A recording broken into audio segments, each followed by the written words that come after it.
Hey Phantom, it's me, Aaron. And I'm Tony, the draw friend. And we're talking about this week's comics. It's like a lot of great stuff this week. A lot of stuff I'm personally excited in.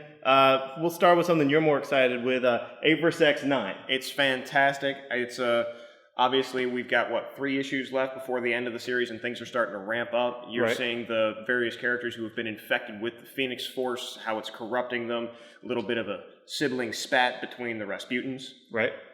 And we already saw what happened with Namor, right? Yep. So. And it's Jason Aaron writing Peter Parker, so you can't go wrong. I don't get how they just list like everyone's name as the story writer, but then Jason Aaron's the script, so that's cool. I don't know. I love Jason Aaron, and he wrote the script, and I'm ready for Marvel Now. Marvel Now sounds exciting, but the way that they're winding this down and all the good character moments in the big battles is what and the Phoenix Force is just kind of an excuse for extreme characterization, characterization in extreme circumstances. So if you were getting it through 8, get 9. Yeah. Duh. If you're still here, this is worth picking up. Oh yeah.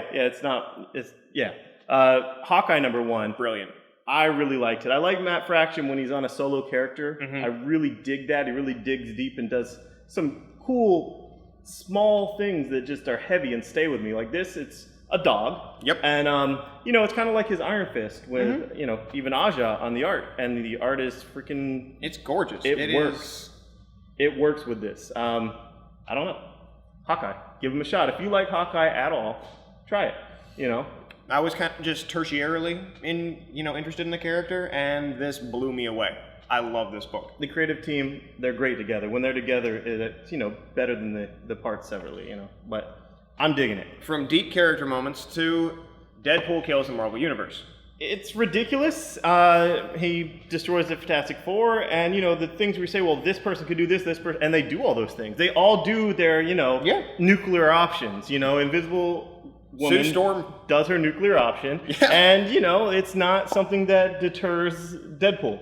So if you want some ridiculous Deadpool stuff, if Daniel Way's been depressing you, what with Deadpool not having his healing factor. Yeah, if you want to see Deadpool, if you think that he hasn't been efficient enough, even with all his jokes, this is like, what if Deadpool really was the efficient killer that he is without all the ridiculous, hang-ups with the humor? This is what he would be, and would you even want that in an ongoing? I want it for this. This is fun. It's like Punisher kills the Marvel Universe, but pretty much, obviously, it's exactly like that with Deadpool, so... You get what you get. Rot World, I've been waiting for this since these books started. I've been waiting for this since, I don't know, Children's Crusade back with Vertigo when they had a slight team up perhaps of Vertigo characters. But this recaps everything if you weren't reading the 2 books. Swamp Thing is actually co-written by Jeff Lemire. And I think they wrote this at Heroes Con Bar because, I was talking to them and then they had to go away for a while and have a little powwow about the Rot World. And I think they wrote it on some napkins at the bar, honestly. But it came out really good, and it's great. I'm not following these books. I was able to jump into this, and it's brilliant. It is fantastic stuff. I don't know what else to say about it other than that it's the buddy drama that I have been waiting for. Buddy Baker. If you weren't getting one or the other, they made it so that doesn't really matter. I mean, obviously, I think you should go back and get the earlier stuff because I freaking love it, but if you weren't getting Animal Man or Swamp Thing, if you just get these issues, you're caught up. And, that's wonderful. Earth 2 #4 has moved past the sensationalism of the gay bullet train, and it's world building and building a society in a way, and I'm digging it. It's compelling. It's an ongoing Elseworlds. What more do you want from it? I don't know. Anything can happen. Atom Smasher, or the Atom, or whatever, like Atom Smash. But this, Grant Morrison, yes, he's leaving, but this is the first volume altogether of Grant Morrison's Superman, and it's trippy. I really dug it. I know a lot of people are like, I like Grant Morrison on his indie stuff. I don't like him messing up my Lex Luthor or whatnot, but it is what it is, and I enjoyed it, and I really liked his crypto as well. Yeah. So, Night Owl, this is basically a Rorschach buddy book. So, if you are waiting for Rorschach, just get this. That's basically all I have to say. JMS is great. The Kubricks. They're digging more into Dan Dreberg's history a little bit, why he wanted to be the Night Owl, what it meant to him as a kid, which one of his parents wanted him. that kind of thing. All right, moving on to indie stuff, because I know that's what gets people excited on here. Yep. Beasts of Burden is the best book. If you're not reading it, it's the best book you're not reading. Yes. It's won 5 Eisners. It's only had a handful, like maybe 4 issues before here, 4 or 5. It had a one-shot with Hellboy.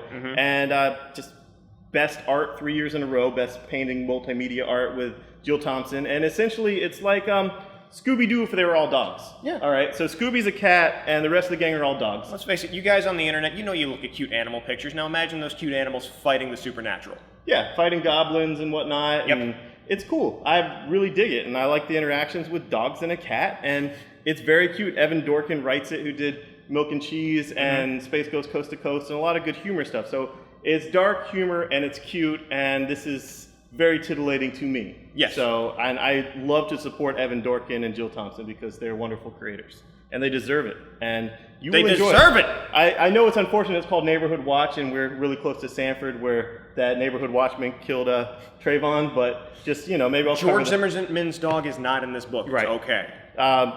The Cape, it's still How I Met Your Mother with how your father died in Vietnam. You know he's dead, but it's kind of cool. And you see the Cape, and you see the boy, and it's fun, and you know, kind of getting into the hows and the whys. Yeah, if the first issue you wanted more Cape, the Cape's in here. Yes, it is. Thief of Thieves, can't say anything. This is the end of the story arc, and it is awesome. I love the twists in here. I love this book. I love a good con artist yarn.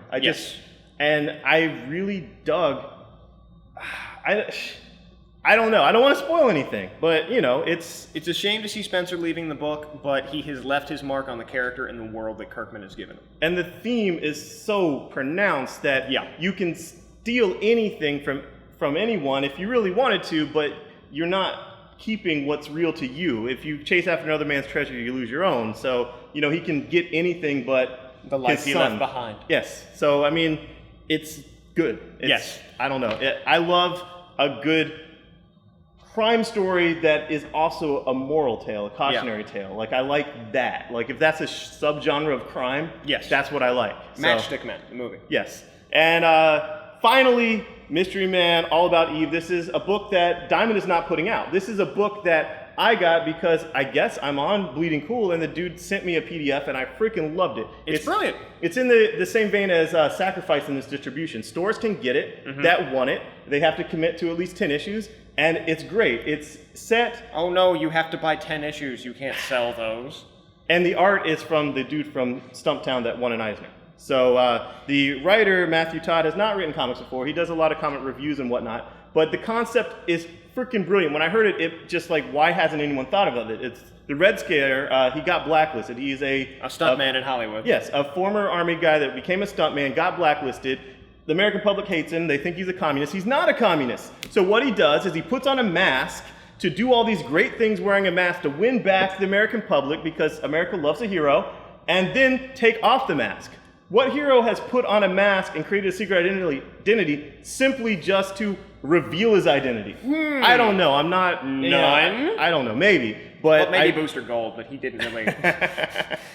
But I don't know. I really like it, and it's executed well. It's a great concept, a great hook, and I just want to support... history, gorgeous art. It's definitely a book you want to buy. I want to support people doing their dream if they're doing it well, if they execute it well.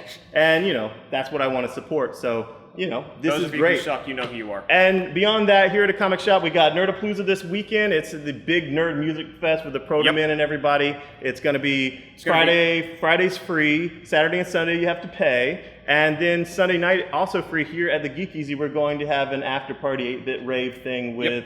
Robo-Rob, DJ Robo-Rob. It's going to be a great fucking It's going to be a great time, and if you do have Nerdapalooza badge, we'll have great sales. Yes. And if you don't have Nerdapalooza badge, you can still get it. And beyond that, we have a fundraiser on August 11th for the victims of the Aurora shootings. And we're going to donate some, if not all of the money we raise to Aurora Rise, which is the comic shop owner taking it upon himself to help his community, because some of the people that died were his pull box holders. One of the guys at the theater was one of his employees, and he's doing it to support his community. And I can get behind that wholeheartedly. And comic solidarity. So go on Facebook and type in Aurora Rises, and like the page and be hooked in. It's going to be great. And that's about it. We have a lot of great stuff. Party after party after party. Next 3 weekends, all parties. We have our best of party celebrating all our winnings the week after that. And it's insane. So if you want to party, sometimes for a good cause, sometimes just to gloat, yep, we're the guys to party with. So gloating good causes at a comic shop. We got you covered. And great comics this week. There's something for everybody, seriously. Yep. Thanks, bye-bye. Later. Thanks for watching my videos. Subscribe if you want to, and comment, do all that stuff. Share it on Facebook. And, you know, if you're local, come to our stuff. And if you're not local, come to Nerdapalooza, definitely come to our store. It's going to be fun. We're going to have an 8-bit rave on the Sunday night. It's going to be free. And you'll see what it's all about. You know, you'll get your butt touched if you're a dude. If you're a girl, we'll shake your hand and be very respectful. And the week after that, we have White Nights, where we're white and knighting and going to raise money for a charity for the Aurora victims out there. And after that, we're going to party the next weekend. So, you know, you get good stuff and bittersweet stuff. It's a comic shop. Thanks, bye-bye.